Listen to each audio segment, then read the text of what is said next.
materi pada siang hari ini yang saya hormati Bapak dan Ibu Guru SMP 2 Mulyakung. Pertama-tama marilah kita haturkan puji syukur kita kehadirat Allah Subhanahu wa taala yang mana pada siang hari ini kita dapat berkumpul dalam keadaan sehat walafiat dalam acara diseminasi budaya positif aksi nyata modul 1.4 oleh Bapak Endi Cahyono SPDSD CGP Angkatan 8. Baiklah Bapak Ibu Guru yang saya hormati, tak lupa kita haturkan juga salam serta salam kepada junjungan kita Nabi besar Muhammad SAW yang mana selalu kita nantikan syafaatnya hari ini sampai hari akhir nanti. Bapak Ibu, sebelum acara kita mulai, marilah kita buka acara pada siang hari ini dengan bacaan basmalah bersama-sama. Bismillahirrahmanirrahim. Baik Bapak Ibu, mempersingkat waktu, selanjutnya kami persilakan kepada Bapak Endi Cahyono untuk menyampaikan materinya kepada kita semua. Kepada Pak Endi. Baik, assalamualaikum warahmatullahi wabarakatuh. Waalaikumsalam warahmatullahi wabarakatuh. Alhamdulillah wa syukurillah wa nikmatillah wa la haula wa la quwata illa billah. Amma ba'da, kepada Bapak Kepala Sekolah Bapak Puspita Raharja yang saya hormati, tidak saya lupakan juga terima kasih kehadiran Bapak Ibu Guru SD Negeri 2 Mulyakung dalam mengikuti workshop atau diseminasi budaya positif aksi nyata pada modul 1.4 program guru penggerak. Ya, selamat pagi. Selamat pagi. Semangat pagi. Pagi. Luar biasa. Ya, baik Bapak Ibu, rasanya kurang elok kalau saya tidak membacakan pantun pagi hari ini untuk memulai perjumpaan kita. Ya, ke Cirebon geliterasi dilayani orang bergasi. Sebelum saya presentasi, mohon Bapak Ibu untuk sabar menanti. Makan es bikin batuk, batuknya sungguh lama. Saya melihat Bapak Ibu Guru semua pada mengantuk, tetapi jangan khawatir. Acara hari ini tidak akan berlangsung lama. Baik. Ya, sebelum memulai pada acara diseminasi ini, kita akan ice breaking dulu. Ya, kita akan ice breaking dulu. Ice breakingnya ikuti saya, ya. Ice breakingnya ikuti saya. Kodok kadal, nama permainannya adalah kodok dan kadal, ya. Kalau tangan saya kanan kodok, tangan kiri kadal. Kodok kadal, gitu ya. Ikuti saya, ya. Ikuti saya Bapak Ibu Guru. Ya, sekali lagi ikuti saya. Kodok kadal. Kodok kadal. Lagi-lagi. Kodok kadal. Nah, ikuti saya. Kodok kadal. Guling bantal. Batu aspal. Ulo sual. Kodok bantal. Ada berapa kodoknya Bapak Ibu? 3. Ada berapa? Berarti masih belum konsentrasi. 2 Pak. Masih kurang betul, masih belum 1. konsentrasi. Lagi ini adalah melatih konsentrasi. Ikuti saya. Kodok bantal. Bantal guling. Sandal sual. Sualnya ada berapa? 3. Masih kurang konsentrasi. Masih belum konsentrasi.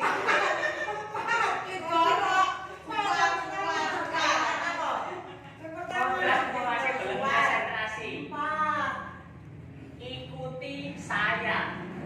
Perintahnya saya akan di depan, ikuti saya. Ini adalah melatih konsentrasi. Ya, kodok kadal. Guling bantal. Baju sual.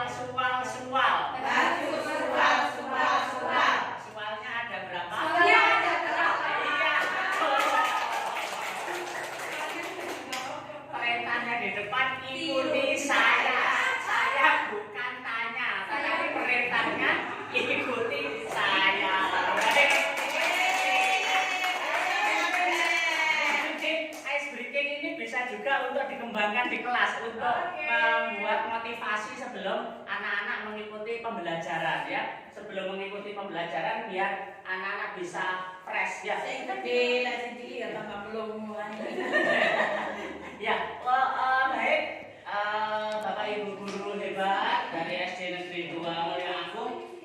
Kita di acara diseminasi budaya positif pada aksi nyata modul 1.4 ya, dengan harapan mungkin dengan acara diseminasi budaya positif ini akan jadi tanda tanya besar.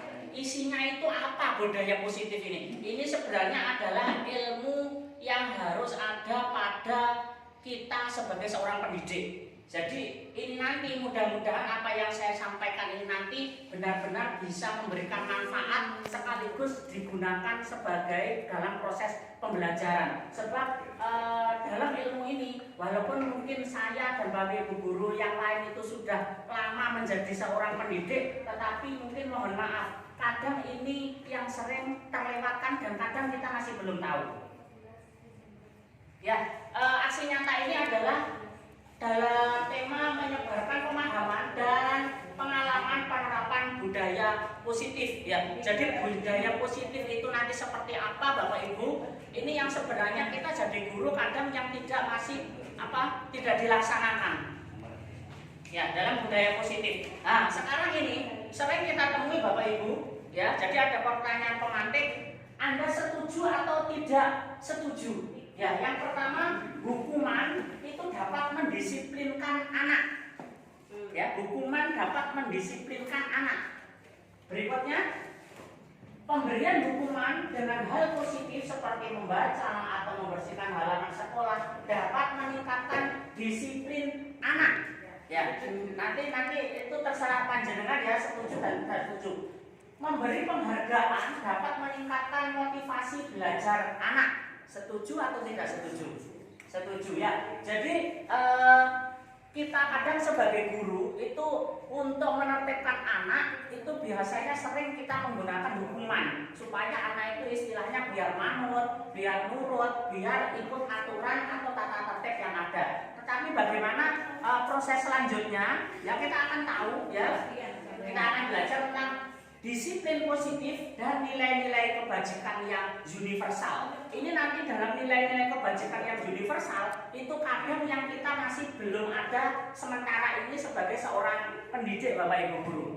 Nah sekarang kita tahu makna disiplin itu adalah kebanyakan orang yang namanya disiplin. Oh kamu jadi anak sekolah, jadi siswa harus yang disiplin. Ya, sekarang pengertian disiplin itu kadang kalau kita datangnya tepat waktu, terus seragam juga sesuai, di dalam kelas dia juga mengikuti atau taat kepada Bapak Ibu guru, itu mungkin pengertiannya dari disiplin selama ini. Kebanyakan orang akan menghubungkan kata disiplin itu dengan tata tertib, teratur, kepatuhan, pada peraturan. Kata disiplin juga dihubungkan dengan hukuman. Jadi ketika nggak disiplin itu maka harus dihukum. Itu pasangannya biasanya seperti itu. Padahal itu sungguh berbeda Bapak Ibu.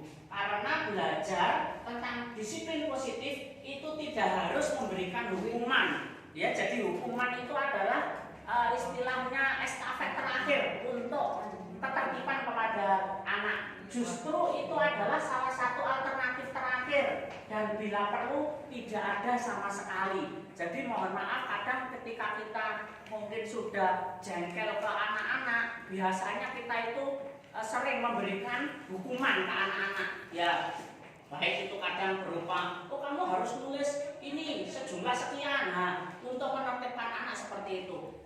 Dan sebenarnya kalau menurut dari budaya positif kita sebagai seorang pendidik itu kalau bisa adalah ditiadakan, ya, ditiadakan. Baik, nah ini apakah makna disiplin? Ya, disiplin itu berasal dari bahasa Latin disiplina yang artinya belajar. Disiplin diri membuat orang menggali potensinya menuju sebuah tujuan apa yang dia hargai. Disiplin juga mempelajari bagaimana cara kita mengontrol diri diri dan bagaimana menguasai diri untuk memilih tindakan yang mengacu pada nilai-nilai yang kita hargai agar tercapai tujuan mulia yang kita inginkan. Namun dalam budaya kita, makna disiplin telah berubah menjadi sesuatu yang dilakukan pada orang lain untuk mendapatkan kepatuhan. Ya, sementara yang namanya disiplin kita seperti itu Bapak Ibu. Kecenderungan umum adalah menghubungkan kata disiplin itu dengan ketidaknyamanan, bukan dengan apa yang kita hargai. Jadi ketika anak-anak itu ketika mendapat hukuman, otomatis dalam diri anak itu ada merasa sesuatu yang tidak nyaman. Aduh, aku kok dihukum dan lain sebagainya. Sebenarnya kata hukuman itu sendiri Bapak Ibu itu merupakan alternatif terakhir apabila kita sudah tidak bisa menyelesaikan, dan kalau memang perlu itu ditiadakan. Ya, jadi disiplin itu bukan tidak selalu berkaitan erat dengan kelas. Nah, ini di dalam kelas anak-anak sebelum kita melaksanakan pembelajaran itu supaya diadakan satu keyakinan kelas, ya. Satu keyakinan kelas itu tujuannya adalah untuk supaya kita bisa, jadi bukan tata tertib Bapak Ibu di dalam kelas itu model pembelajaran kurikulum merdeka itu. Jadi di dalam kelas kita harus sebelum pembelajaran atau itu bisa digunakan satu semester untuk membuat keyakinan kelas. Jadi contohnya anak-anak tidak harus menghargai teman contohnya. Nah, maka anak-anak tidak boleh mohon maaf, kata-kata tidak itu tidak boleh, tidak diperkenankan. Contohnya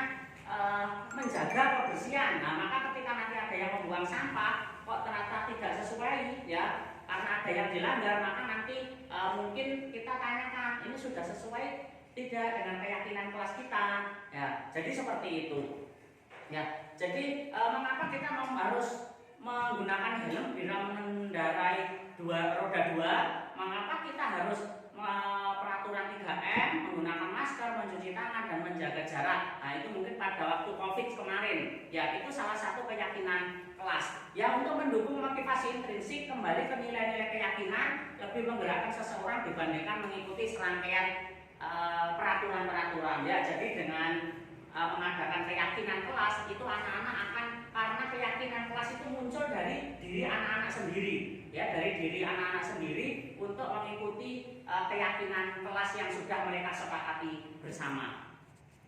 Lanjut, nah, pembentukan keyakinan kelas, ya, ada keyakinan kelas itu berbentuk abstrak daripada peraturan yang berbentuk konkret.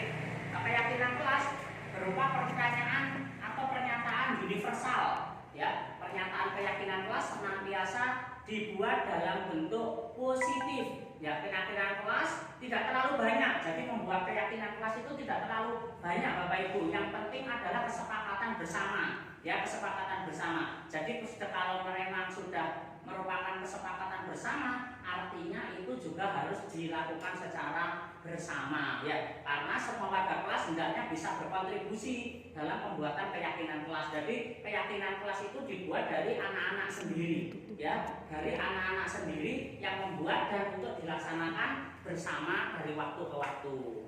Lanjut, nah Bapak Ibu, sekarang ini ada peraturan dan ada keyakinan kelas, ya. Ada peraturan dan keyakinan kelas, selalu kembalikan buku ke tempatnya, ya. Ini merupakan hukuman kita lihat nanti, ya. Terus dilarang mengganggu orang lain, hadir di sekolah 15 menit sebelum pembelajaran, dilarang. Ini termasuk peraturan atau keyakinan kelas, ya. Kita lihat Bapak Ibu. Nah, ini, ya. Jadi ternyata mengembalikan buku pada tempatnya itu termasuk tanggung jawab. Dilarang mengganggu orang lain, ya. Keyakinan kelasnya, kata-kata yang dituliskannya adalah, jadi gini Bapak Ibu, kalau peraturan itu kata-katanya ada kata-kata seperti ini, dilarang, tidak boleh, itu tidak boleh dalam kurikulum merdeka, tidak boleh dalam pembelajaran merdeka belajar, tidak boleh anak membuat tata tertib yang bilangnya dilarang, tidak boleh, itu tidak boleh, ya. Harus menggunakan kata-kata seperti ini. Contohnya, selalu kembalikan buku ke tempatnya. Nah, maka keyakinan kelasnya yang kita buat adalah tanggung jawab, ya. Berarti poinnya di keyakinan kelas tanggung jawab. Dilarang mengganggu orang lain. Nah, keyakinan yang kita buat menghormati orang lain. Jadi tidak boleh kata-kata dilarang, tidak, itu tidak boleh. Hadir di sekolah 15 menit sebelum pembelajaran dimulai.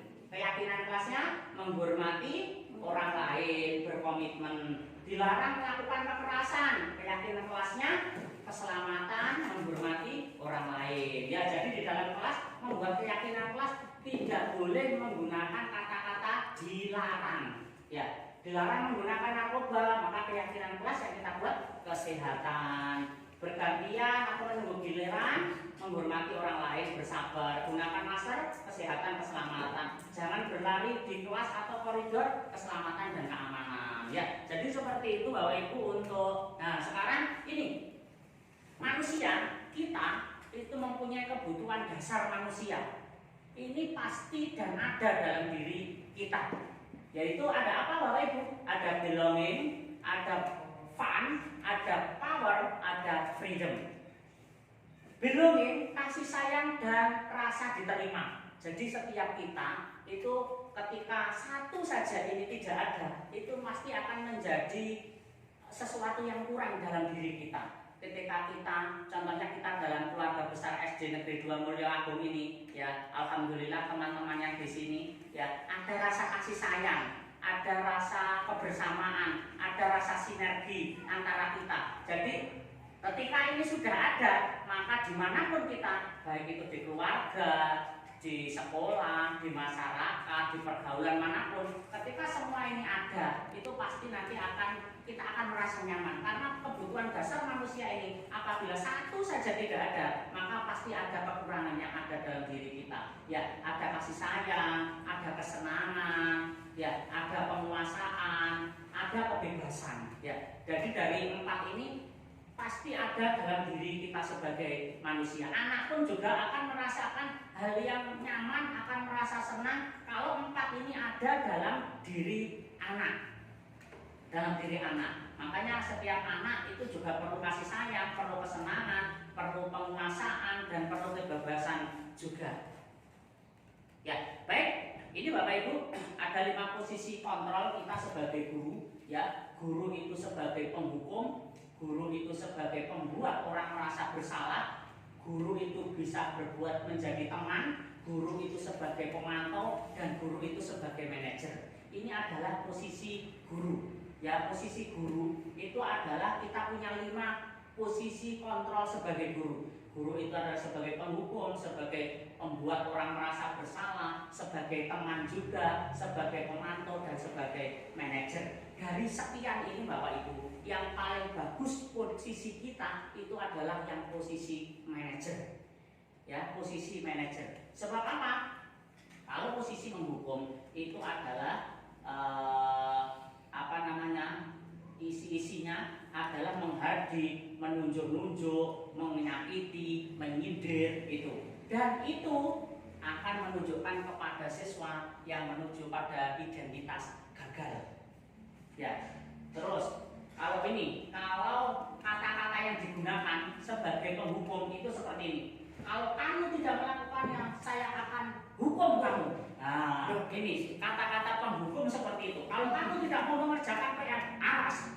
Besok saya kasih tugas lebih dari ini. Nah, seperti itu. Jadi awas kalau kamu tidak pakai seragam lagi, besok sudah tidak masuk sekolah. Nah, jadi kata-kata penghukum itu menghardik seperti itu. Hasilnya bagaimana Bapak Ibu? Hasilnya kepada anak adalah 1, memberontak, pendendam, menyalahkan orang lain. Ya, jadi ketika kita menggunakan konsep yang pertama sebagai konsep penghukum, maka anak itu akan ada dendam kepada kita, ada dendam kepada siapa yang menghukumnya. Nah, kalau membuat orang merasa bersalah itu yang guru diperbuat yaitu dengan cara bersalah, menunjukkan kekecewaan yang mendalam. Kata-kata yang digunakan seperti apa? Kamu sudah mengecewakan Bapak Ibu guru, nak. Kamu sudah mengecewakan orang tua. Nah, itu. Jadi anak itu merasa dirinya itu bersalah. Anak itu contohnya anak setiap ulangan mohon maaf kadang nilainya jelek terus. Nah, mungkin kita bisa pendekatan dengan, nah, apa kamu tidak kasihan kepada orang tuamu yang setiap hari mengantar kamu ke sekolah, masa kamu nilainya kok tidak baik? Nah, mungkin contohnya seperti itu. Ya. Dan hasilnya menyembunyikan atau menyangkal atau berbohong. Ya, baik. Kalau sekarang sebagai teman itu jadi kita itu kadang kan bisa juga menjadi teman bagi murid, membuat alasan-alasan untuk kalau kata-kata yang kita gunakan sebagai teman, lakukan, nak, tolong bantu ini ya nak, untuk bapak ibu guru. Ayo coba ini untuk Bu Sevi ya, coba bantu ini. Nah, jadi mereka seperti teman. Nah, atau lagi gini, ya sudah nanti bapak ibu guru bantu untuk bereskan. Jadi contohnya mungkin membersihkan meja, menata, ya nggak apa-apa nanti dibantu bapak ibu guru untuk membersihkan, untuk membantu membereskan meja-meja ini ya. Seperti itu contoh sebagai teman. Tapi dengan seperti itu, efeknya, hasilnya, kadang siswa itu ada ketergantungan kepada guru. Dia tidak mau berusaha untuk melakukan sesuatu yang terbaik karena ada ketergantungan kepada guru. Hasilnya seperti itu. Nah, sekarang sebagai pemantau, ya, guru berbuatnya menghitung dan mengukur untuk pelaksanaannya, kata-kata yang digunakan guru. Tanyanya, kamu melakukan seperti ini, tahu nggak apa peraturannya? Nah, seperti itu, apa konsekuensinya? Apa sanksinya? Apa yang telah kamu lakukan? Apa yang akan terjadi nanti kalau kamu kerjakan seperti ini sekarang? Nah, seperti itu. Ya. Nah, pemantau itu adalah hanya bisa menyesuaikan bila sudah diawasi. Dia bisa bilang seperti itu ketika dia mengetahui kejadian yang sebenarnya. Nah, sekarang kondisi yang terakhir, yaitu manajer. Yang pertama mengajukan pertanyaan-pertanyaan. Contohnya, nah ini berhubungan dengan restitusi tadi. Ketika anak itu melanggar peraturan atau keyakinan kelas yang sudah dibuat, maka pertanyaannya, apa yang kita yakini? Apakah kamu sudah meyakini hal tersebut? Nah, dari keyakinan itu dikembalikan lagi dari kesepakatan kelas yang sudah dibuat tadi, Bapak Ibu, itu bisa diumpan balikkan ke anak-anak apakah sudah sesuai atau belum ya. Terus karena dengan seperti itu, ayo coba memperbaiki, jadi kita bisa hal tersebut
membuang sampah di loker sama istirahat tepat waktu, tidak bersorak sama tidak boleh membuang sampah, sudah memakai baju lengkap dan rapi ya, memakai